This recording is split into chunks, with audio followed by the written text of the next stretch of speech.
암흑과 절망의 시대였던 일제강점기.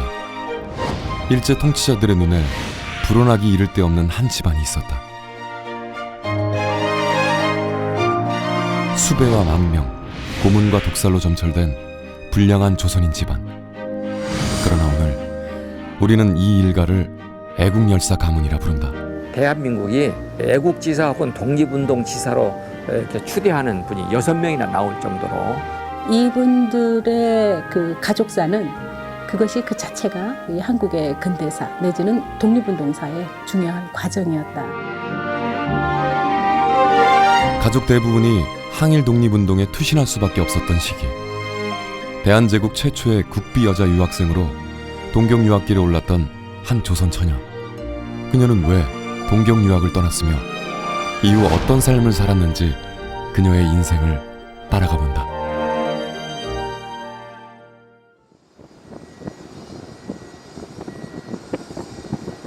유난히도 무덥던 7월의 어느 날, 서울의 한 고등학교에서 뜻깊은 추도식이 열렸다.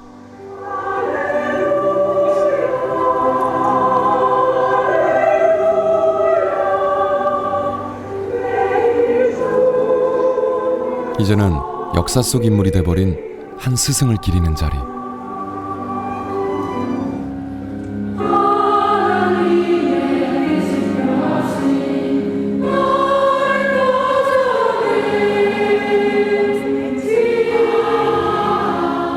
추도식에 모인 어린 학생들 사이로 백발의 제자들이 눈에 띈다.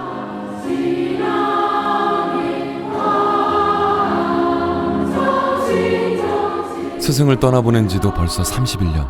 어느덧 소녀들은 자신의 스승과 비슷한 나이가 됐다.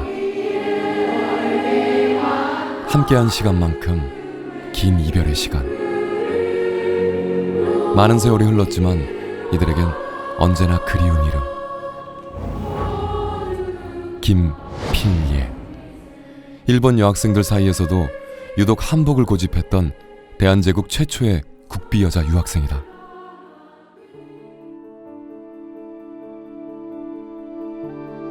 김필예가 동경으로 떠나기 전 뿌리 깊은 남성 중심의 조선사회는 서구 열강과 일본의 경쟁적인 침략으로 심한 몸살을 앓고 있었다.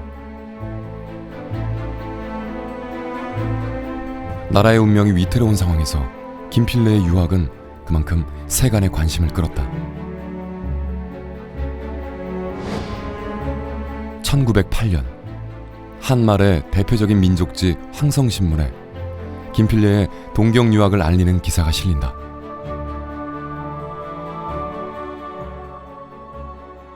(1908년이라는) 시점은 우리나라 여성들이 교육을 그렇게 대중적으로 받은 시기는 아니거든요. 그 시기에 더욱이나 보통 사람들은 전혀 교육을 못 받고 고등교육기관도 거의 없는 상황에서 지금 그런 시기에 이렇게 이제 여성이 갔다. 이건 대단한 거라고 보고 대단히 용기가 있고 놀라운 거죠. 여성은 철저히 남성의 그늘에 가려져 있었고 교육은 남성들만의 전유물이었던 시대. 김필예의 동경 유학은 어떻게 가능했던 것일까?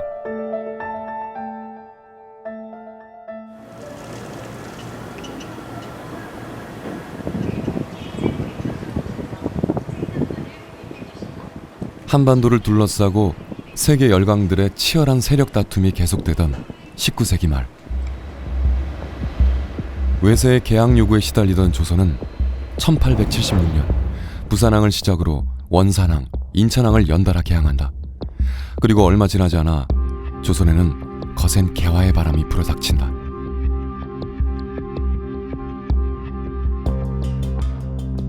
격변하는 세계 정세를 목격하게 된 조선. 지식인들을 중심으로 나라를 지키기 위해선 여성들이 깨어나야 한다는 여론이 일고, 특히 개화파 지식인들은 독립신문을 통해 여성 교육의 필요성을 강하게 주장한다. 여성이라 하더라도 독립을 지키고 그다음에 그 나라를 부강하게 하는 그러한 대열에 참여하는 것이 여성의 당연한 의무고 또 권리라고 생각했었던 것이 당시 어떤 시대적인 분위기라고 봐야 되겠죠.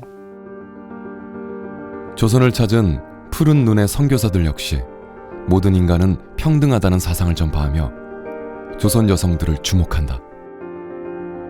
선교사들은 전국에 여학교를 설립해 포교와 교육을 이어갔고 그곳은 여성 교육의 출발점이 됐다. 평등 사상이 들어오게 되면서 여성들의 의식 변화에 영향을 주게 됩니다. 결국 여성도 남성하고 동등하다고 하는 그런 생각들을 마음속에 갖게 돼요. 이걸 뭐 표현하거나 막 그러지는 않지만 그러면서 이 교육의 시작과 발전의 기초가 된 것이 저는 선교사들의 교육이라고 봅니다.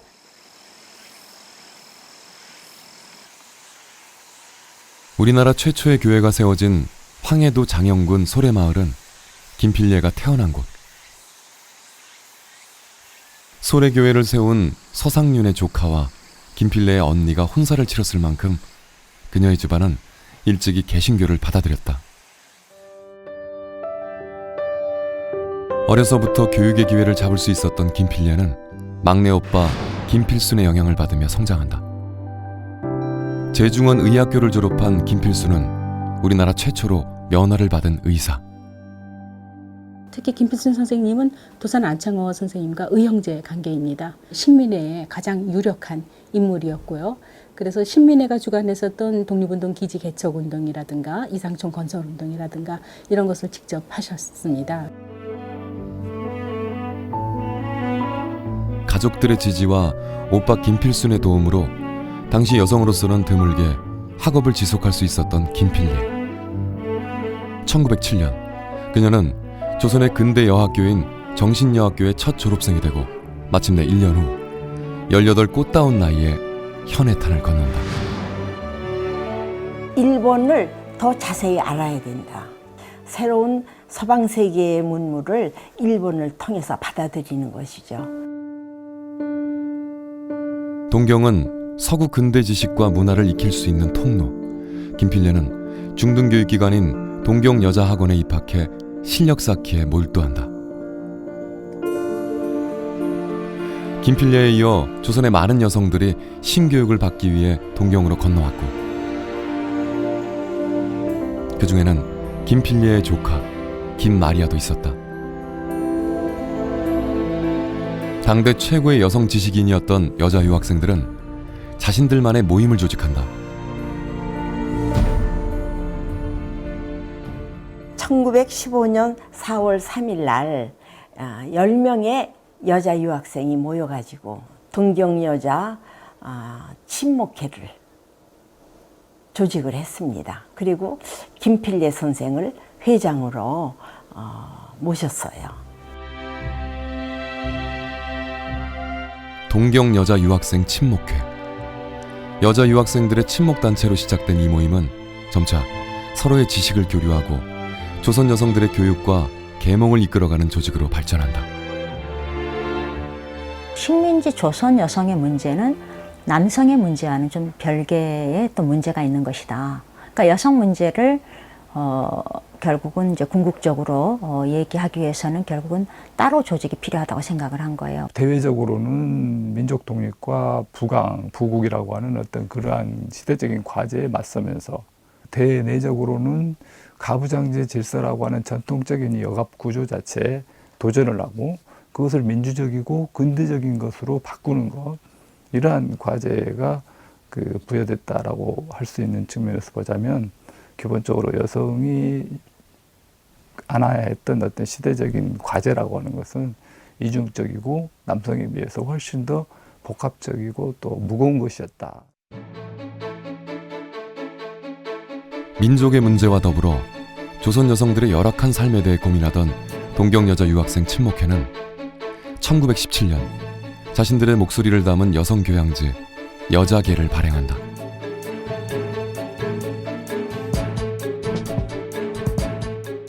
공식적인 여자 친목회의 기관지가 되는데 그것은 바로 그 친목회가 추구했던 여성 문제와 민족 문제를 어떻게 풀어낼 것인가 하는 것을 자기네들이 글로써 또 그리고 그 글을 통해서 조선에 있는 여성들에게까지도 그것들을 전파하기 위해서 이제 그런 역할을 했던 이제 만들었던 것이고요. 또 실제로 여자계가 그런 역할을 해주게 됩니다. 침략국의 중심에서 조선의 여성 지식인들과 함께 학구열과 조국애를 불태웠던 김필예. 그녀가 배움에 그토록 열심이었던 것은 과연 무엇 때문이었을까?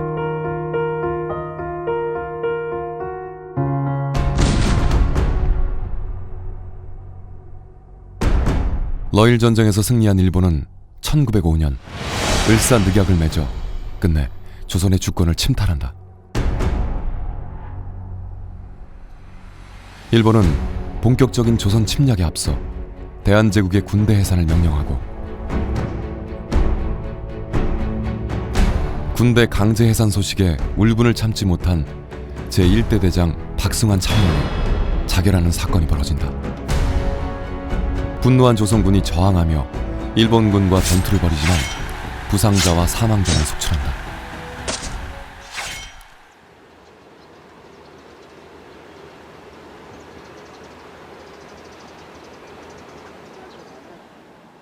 조선 최초의 근대식 병원인 광해원, 제중원으로 잘 알려진 곳이다. 일본과의 전투에서 부상당한 조선군들은 이곳 제중원으로 몰려들었다. 당시 제중원의 의사였던 김필수는 가족들에게 이들의 간호를 부탁한다.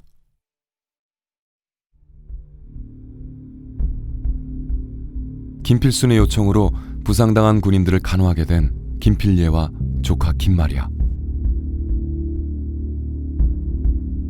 간호는 열흘 밤낮 없이 이어졌고 조선의 현실은 너무도 암담했다.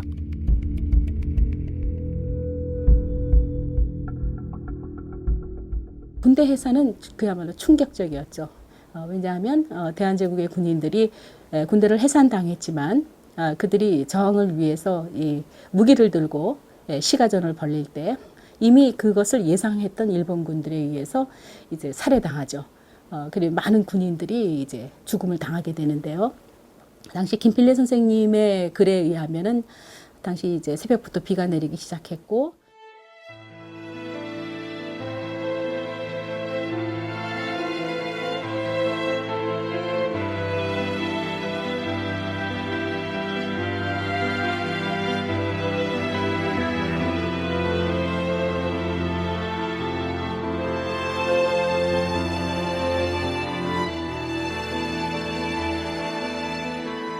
이것이 나라를 잃어버리는 거구나 라는 통렬한 아마 그런 그 감정을 느꼈을 것 같고 이런 것들이 아마 이후에도 그 집안의 식구들이 독립운동에 열렬하게 참여할 수 있는 이런 배경을 이루어졌다라고 생각을 하죠.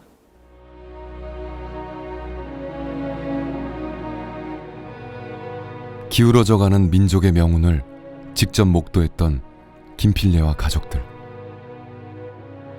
자주독립과 배움을 향한 그들의 열망은 더욱 강해지고 깊어질 수밖에 없었던 것이다.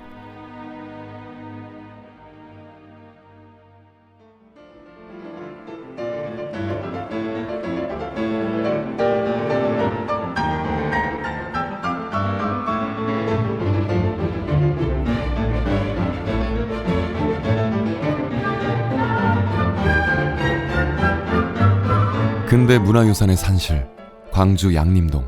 미국 남장로교 선교사들이 1904년부터 여기 와서 살면서 양림동을 미국촌 혹은 서양촌 하면서 미국 문화가 광주에 처음으로 소개된 곳입니다. 수많은 선교사들의 묘지와 사택들이 자리하고 있는 양림동은 100년 전 신문화의 발상지였다.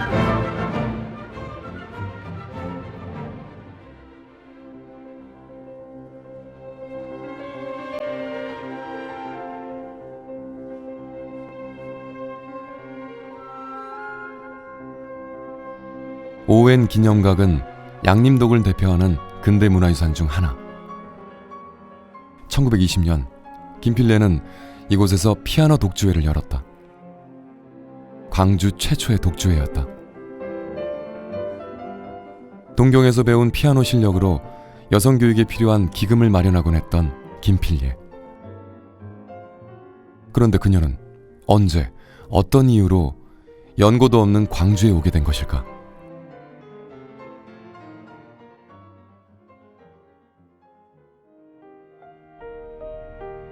동경 유학에서 돌아온 그녀는 광주 기독병원의 의사였던 최영욱과 부부의 연을 맺는다. 제중원 의학교를 졸업한 최영욱은 후에 초대 전남도지사가 되는 인물. 그렇게 광주에서 새 삶을 시작한 김필례는 먼저 지역 여성들을 교육하는 일부터 시작한다. 조선의 자주 독립을 위해서는 무엇보다 여성들의 실력 양성이 시급했다. 우리나라가 왜 나라를 빼앗겼는가? 그 주된 이유는 민력이 없어서다. 독립을 하기 위해서는 민력을 양성해야 된다. 민력은 교육을 통해서 하는 거거든요. 그러던 어느 날 김필례는 뜻밖의 손님을 만난다. 김필례를 찾아온 정체불명의 일본 여인. 그녀는 동경에서 함께 공부했던 김필례의 조카이자 조국의 독립을 열망한 또 한 명의 조선 처녀 김마리아였다. 김마리아를 지칭해서 코리아의 잔다크다 이렇게 말했습니다. 직접적인 항일 독립운동에 투신을 하신 거예요. 일본 여인으로 변장하고 몰래 고국을 찾은 김마리아에겐 동경에서부터 숨겨온 비밀 문서가 있었다.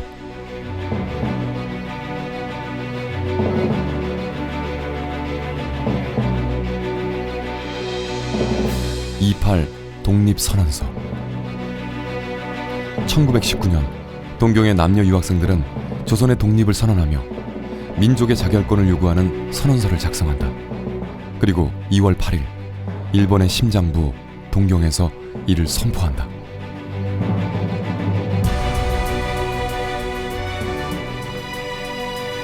김마리아는 28 독립선언에 참여한 직후 식민지 조선에 독립운동의 불씨를 지피고자 옷 속에 독립선언서를 숨긴 채 고국의 가족들을 찾았던 것이다.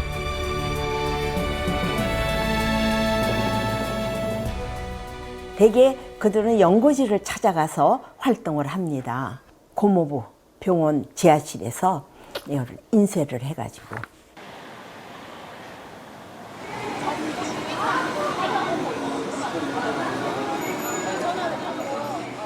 김마리아는 최영욱과 김필례가 운영하던 서석의원에서 독립선언서를 수백 부 복사한다. 복사한 선언서를 들고 직접 광주의 여성들을 만난 그녀는 동경 유학생들의 28 독립선언 소식을 전하며 여성도 남성과 마찬가지로 독립운동에 참여할 것을 촉구한다.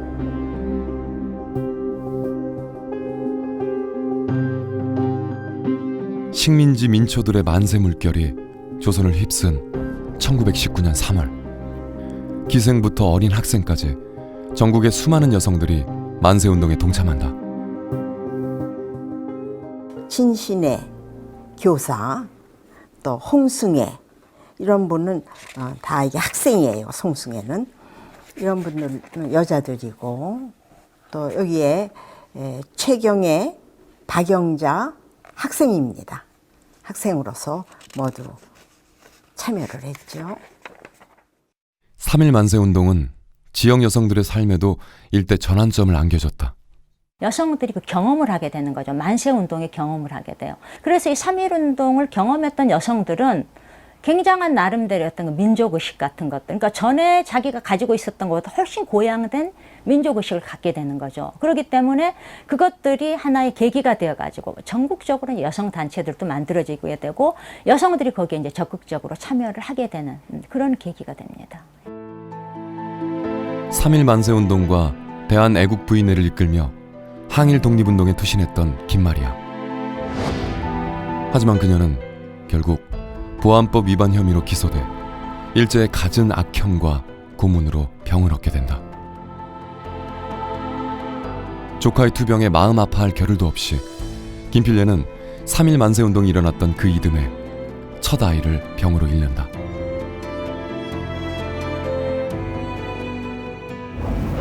그리고 이어진 청천벽력의 비보, 오빠 김필순의 사망 소식이었다. 1911년 중국으로 망명해 치치하얼의 진료소를 열고 독립운동 기지 건설에 힘을 쏟았던 의사 김필순. 그의 사인은 다름 아닌 독살. 김필순의 죽음은 너무도 급작스러운 것이었다. 기록에 의하면은 그 일본인 조수가 이제 우유를 이제 목이 마르고 하니까 우유를 권했는데 그 우유를 마시고 갑자기 이제 돌아가신 걸로 이제 기록이 되죠. 그러니까 병을 앓고 앓으시고 한 게 아니라 건강했던 분인데 갑자기 죽음으로 가게 되니까 당연히 이제 의혹을 가질 수밖에 없었었죠. 조국의 해방을 그토록 염원했던 사람들. 김필례는 누구보다 믿고 의지했던 이들을 한꺼번에 떠나보낸다.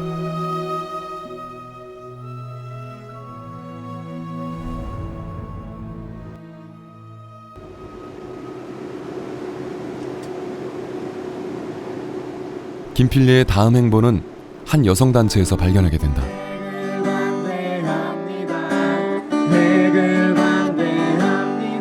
(1922년) 창립된 이래 다양한 여성운동을 펼치고 있는 YWCA. YWCA는 그 명칭대로 기독교 여성 단체입니다. 그 여성들의 지도력 양성, 또 그들이 앞으로 사회 참여를 많이 하면서 지도자로 자랄 수 있게 하는 그런 운동을 펼쳐오고 있고요. 2,500만 명 회원이 지금 전 세계적으로 활동을 하고 있어요. 일제강점기 여성운동의 씨앗을 뿌린 YWCA. 이 조직의 창설자 중 한 사람이 바로 김필례다. 사랑하는 이들은 잃었지만 여성들을 향한 그녀의 열망은 식지 않았던 것이다. 1922년 김필례가 향한 곳은 광활한 대륙 중국. 조선 여자를 대표해 세계 기독 청년 대회에 참석하기 위해서였다. 북경행은 YWCA 조직을 위한 절호의 기회. 1919년 전국적인 3.1 만세운동이 일어난 후 김필례는 본격적인 여성교육을 위해 체계적인 조직이 필요하다고 생각했고 이미 몇몇 지식인들과 YWCA를 조직하기로 결의했던 상태였다.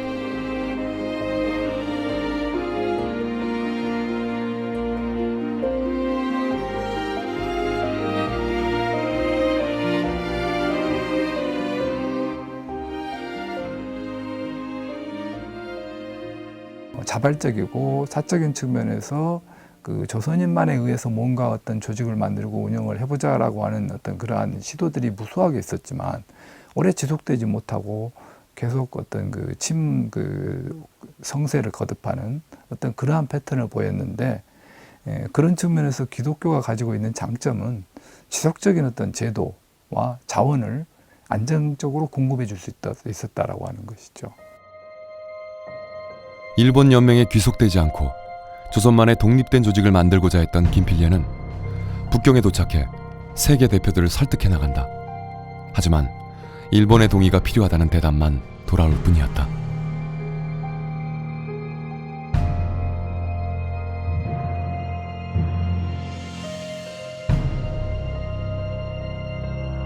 결국 김필례는 일본 대표와談判에 나선다.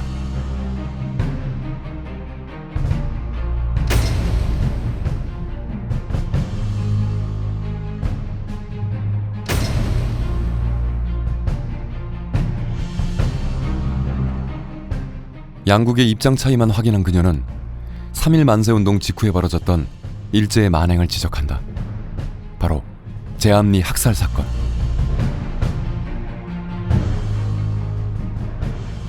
교회에 이제 사람을 모아놓고 얘기가 있다라고 해서 모은 다음에 이제 교회 문을 닫아버리고 창문을 통해서 총격을 가해서 많은 사람들을 죽이고 그 다음에는 이제 불을 석유나 이런 걸 뿌려서 불을 질렀는데 이게 이제 그 바람을 타고 다른 데에 막 번져 나가면서 그 일대의 인가들이 다 불이 탄 사건이었죠. 제암리 사건은 정말 그 일제의 폭력적인 그런 부분들을 부인하지 못할 정도로 외국인들에게도 굉장한 충격을 준 사건이다라고 얘기를 할 수가 있습니다.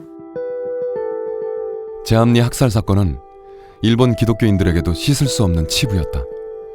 그 일이 세계에 알려지는 것이 두려웠던 일본 연맹은 어쩔 수 없이 독립된 조선 YWCA 창설에 동의한다.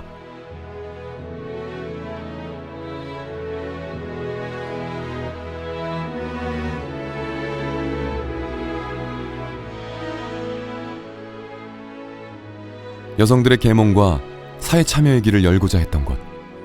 조선 YWCA는 1924년 5월 세계 임원회를 통해 당당히 개척 회원국으로 승인을 받는다.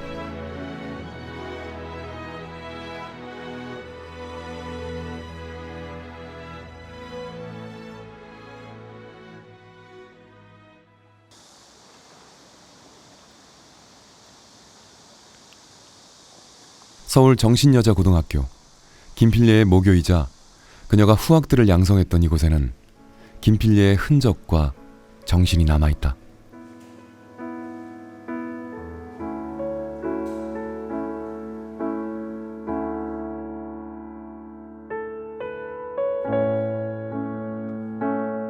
빛발해가는 그녀의 유품들처럼 김필례의 이름 역시 세상에서 희미해지고 있지만 스승의 가르침을 받았던 제자들의 기억은 아직도 생생하다.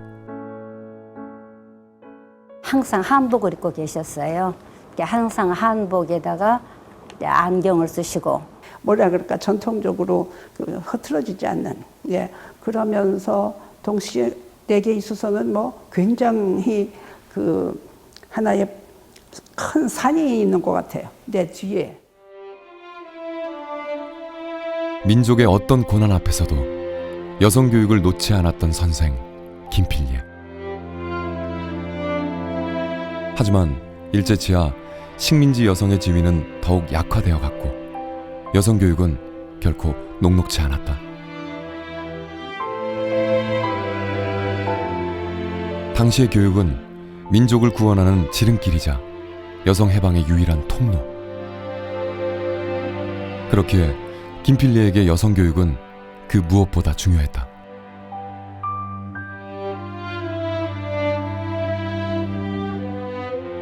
여성 교육의 중요성을 알았던 것은 비단 민족의 지도자들이나 김필례만이 아니었다.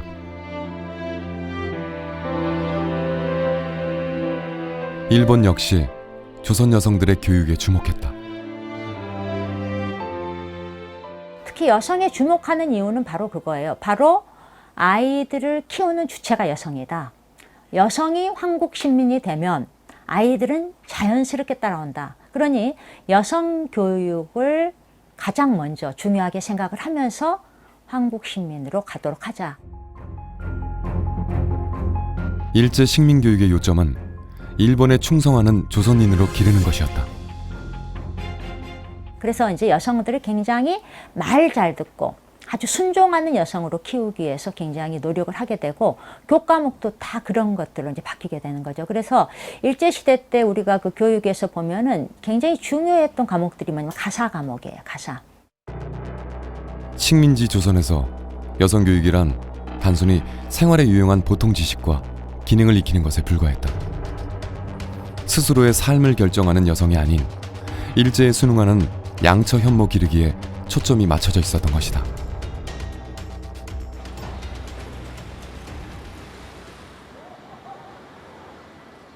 옛 정신여학교 교정에는 오래된 회화나무 한 그루가 그 자리를 지키고 있다.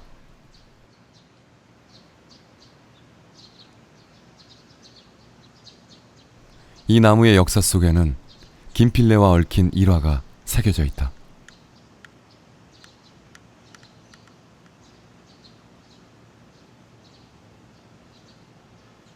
삼일운동 만세 부르러 나갈 때도 학생들이 김필례 선생에게 배운 그 국사 노트, 한국 역사 노트 이거를 다 거기다 감춰놓고 갔다고 그러고, 그다음에 애국 부인회의 다 그게 비밀 문서죠. 취지문이다, 뭐다 이런 게 그런 것들도 또 거기에다가 감추기도 하고 땅에다가 묻기도 하고 그랬다고 그래요.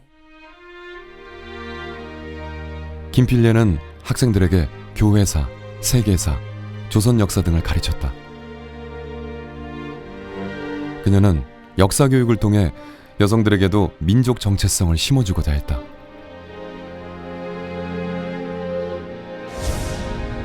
또한 강습회를 열어 사회학, 심리학, 조선 역사 등 고등교육의 장을 마련한 김필례는 여성의식과 민족정신을 높여나갔다.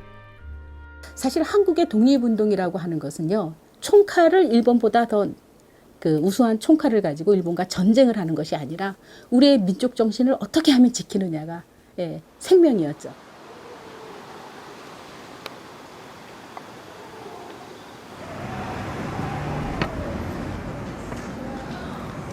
여기 있는 이 건물, 지금 이 코너에 있는 이 자리에서부터 시작해가지고요, 저기 상당히 먼 데까지 지금 라디오 스타 노래방이라고 썼는데 여기까지 걸쳐져 있는 이 건물이었습니다. 그래서 이것을 흥학관이라고 그랬어요.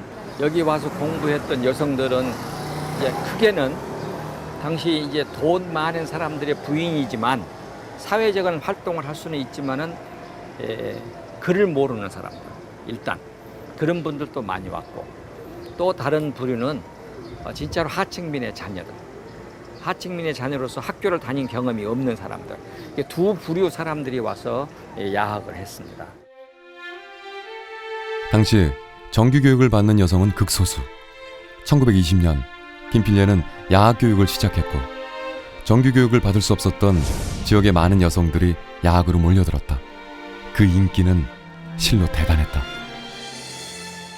그러니까 지금 이 1920년대 이런 민족주의 계열의 여성운동이나 이런 것들이 중요한 이유는 그런 운동들을 통해서 여성들이 의식화되어 나가는 거예요. 자기도 모르게 가서 뭐 강연회에 가서 듣기도 하고, 그리고 뭐 마을을 돌아다니면서 이렇게 강연을 하거든요. 그리고 야학을 하면 그냥 야학만 하지를 않아요. 그냥 공부만 가르친 게 아니라 가서 뭐 살림살이에 대한 얘기도 해주고 이것저것 정말 모든 걸 다 얘기를 해줘요. 근데 이런 것들이 전국적으로 굉장히 많은 조직들이 있었기 때문에 이런 여성운동들도 여성들의 의식 고양에 굉장히 중요한 역할을 하게 되는 것이죠. 야학이나 강연회에 나온 여성들은 그곳에서 새 시대를 살아갈 태도를 배웠다. 강연회와 토론회의 연사로 선 김필례는 끊임없이 여성교육의 필요성을 알렸으며 생활과 가장 밀접한 부분에서부터 여성들의 삶을 개선하는 운동을 펼쳐나갔다.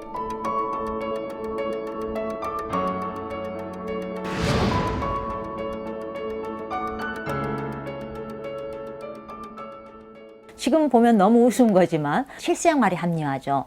그래서 그 신여성들의 이렇게 뭐 이상적인 그 가정생활, 그리고 자기네들의 구도를 보면은 첫째 부엌을 개량하자.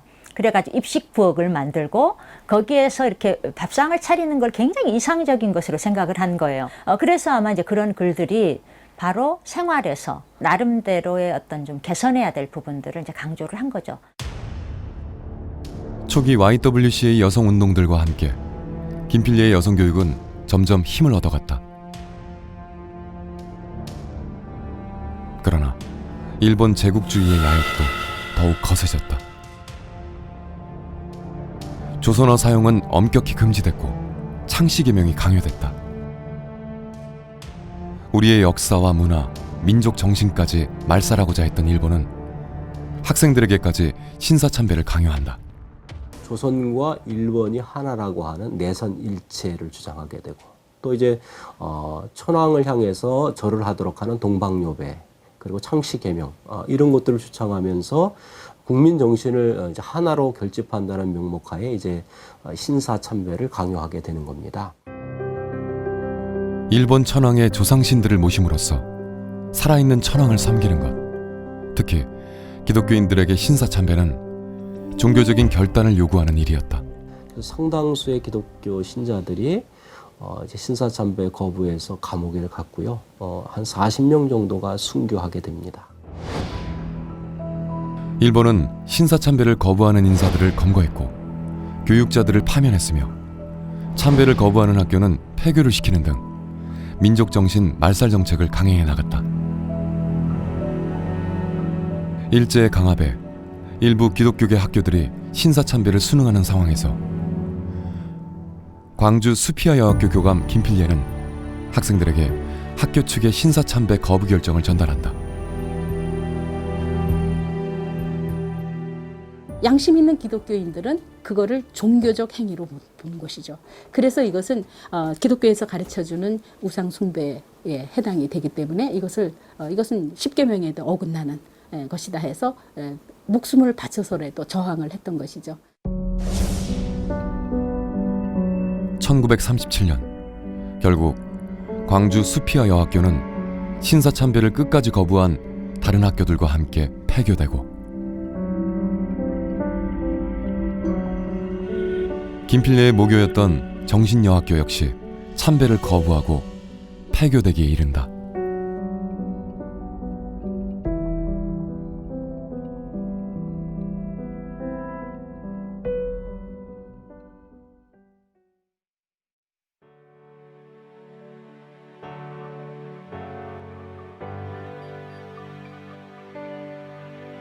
(1945년 8월) 드디어 일본은 패망하고 조선은 해방된다.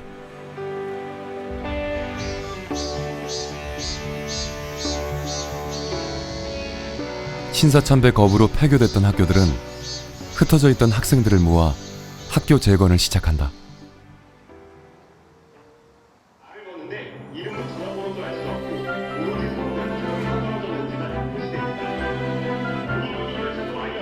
해방 후 차례로 광주 수피아 여학교와 서울 정신여학교의 교장으로 추대된 김필례는 학교 졸업생들과 복교에 매달리고 일제에 의해 중단할 수밖에 없었던 여성교육을 계속해서 이어나간다.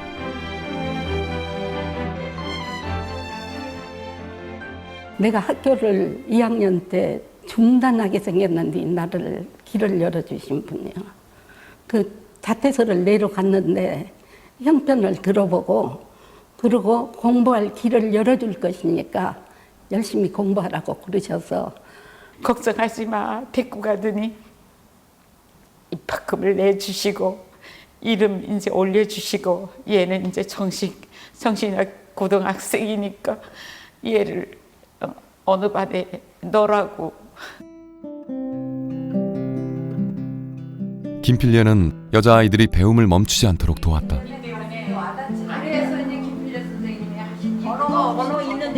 스승 덕분에 배움을 포기하지 않을 수 있었던 서울과 광주의 제자들이 한자리에 모였다. 이들에게 김필례는 은인이고 부모였으며 다시 없을 인생의 멘토였다. 그냥 인자한 할머니.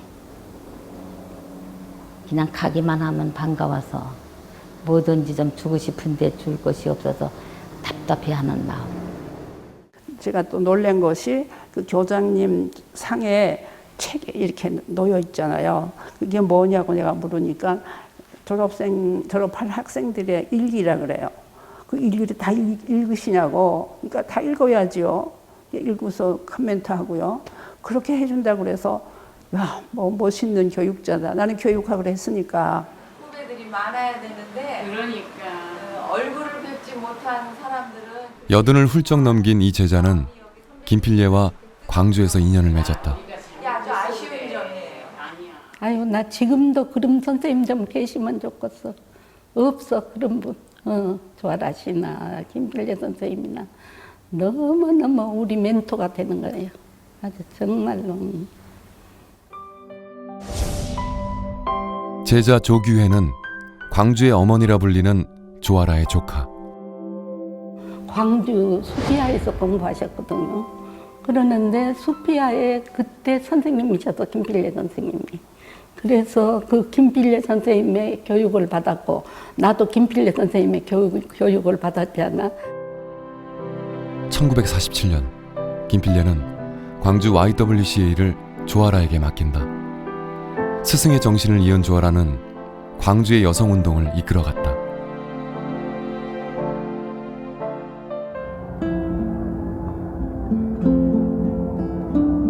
1980년 5월 도청과 함께 민주화 항쟁의 중심지가 된 광주 YWCA. 수습대책위원으로 활동하며 광주의 아픔을 보듬은 조아라는 광주를 대표하는 여성운동가가 됐다. 그런 그녀에게도 김필례는 잊을 수 없는 스승이었다. 너무너무 김필례 선생님을 존경하지요, 조아라 씨도. 그리고 돌아가실 때까지 찾아뵙고 이렇게 존경하고 하는 거. 우리는 아주 김필례 선생님을 정말로 마음에 모시고 참 우리 Y에 가도 이렇게 김필례 선생님 사진하고 조아라 씨 사진하고 같이 지금 걸어놓고 있고 그러는데.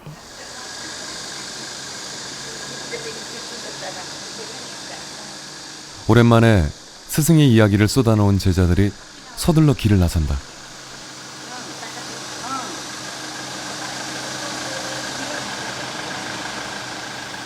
힘겨운 걸음이지만 제자 조규회도 동행한다. 오늘은 오랜 마음의 빚을 털어내는 날. 제가 돌아가셨을 때는 미국에 있어서 그때 장례할 때는 제가 없었어요. 한 번은 꼭 가봐야지 하는 생각을 가져도 거기가 어딘지도 모르고 하니까 나 혼자 갈 수 있었으면 진짜 갔을 거예요. 스승을 만나러 가는 길. 제자의 마음을 아는지 도로는 막힘이 없다.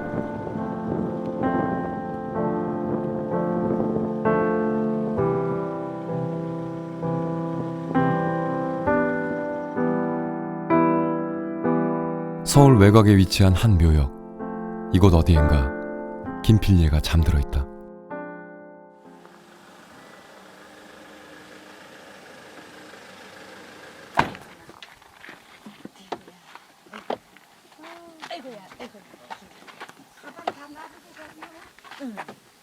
가방 두고 가죠 뭐.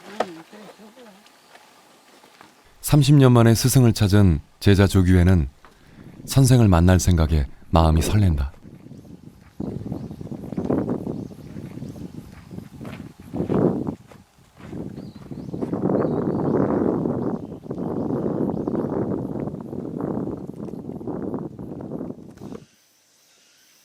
나란히 자리하고 있는 두 개의 무덤. 무덤의 주인은 김필례와 남편 최용욱이다. 1983년 그녀는 가족과 제자들이 지켜보는 가운데 이곳에 묻혔다. 때마다 잊지 않고 묘역을 찾았던 제자들은 스승의 무덤을 한눈에 알아본다. 쫙 있었거든 저렇게. 요게 선생님 건가요? 네. 요거. 수많은 여성들에게 버팀목이 됐던 사람.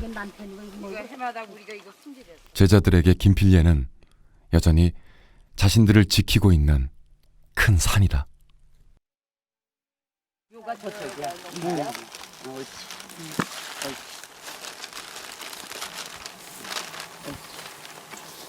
예. 저리 가볼까? 네. 이거를 주원이가 와서 해야 될 거를 적금. 이 땅에 남긴 스승의 마지막 모습.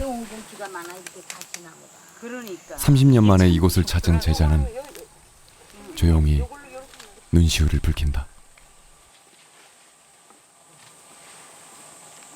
그래서 우리 남동교회 묘시 이 앞에다 이걸 못 신게 하더라고. 이게 크니까 옆구리에다만 신고 절대 앞에는 신고. 스승은 여성들의 더 나은 삶을 위해 평생 자기 희생을 이어갔다. 선생의 그 수고와 헌신을 제자는 누구보다 잘 알고 있다.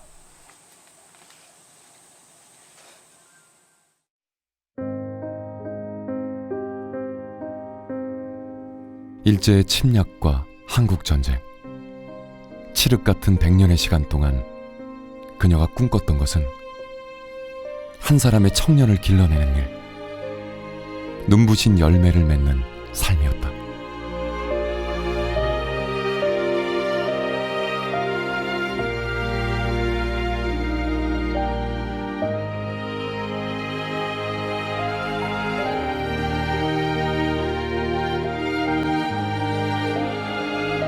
그 시대에 아주 봉건적인 사회였고 특히 식민지적인 구조였던 그런 사회에서 그런 일을 과감하게 이렇게 실천했다고 하는 것은 대단한 자기 희생이 있었다고 저는 보거든요. 역사라고 하는 것은 이런 분들의 업적이 하나하나 쌓이면서 하나의 모양이 이제 되는 것처럼 김필래 여사의 그 역할이라고 하는 것들이 결국은 그 당시에 그 동시대 여성들에게도 많은 도움을 줬을 것이고, 정말 이런 여성들의 그 노력이 없었다고 한다면은 지금 여성들의 현재가 존재할 수 없는 거죠. 저는 그렇게 봅니다. 보수적이고 복음주의적인 그런 기독교 신앙이었지만은 그것이 내세적이고 타계적인 신앙으로서 끝나는 것이 아니라 사회 실천적이었다. 그리고 사회 봉사적이었다. 그렇게 볼 수가 있는 것 같아요. 제1세대적인 어떤 그런 측면에서 그 시대적인 한계를 충분히 극복할 수는 없었다고 하더라도, 그럼에도 불구하고 시대적인 과제를 지속적으로 실천해 가고 그것을 또 몸으로 살아갔던 그러한 전형적인 여성 지식인이고 여성 운동가고 여성 교육자였다. 아주 우리는 너키한 거예요. 그렇게 훌륭한 선생님을 만났다는 거는 우리는 너무 축복이고 너무 행복했어요. 그래서 학교에 가면 그 선생님이 저기 계시다 그러면 옷깃을 보면서 내가 존경하고 좋아하는 선생님 저기 계시지만 엄숙하게.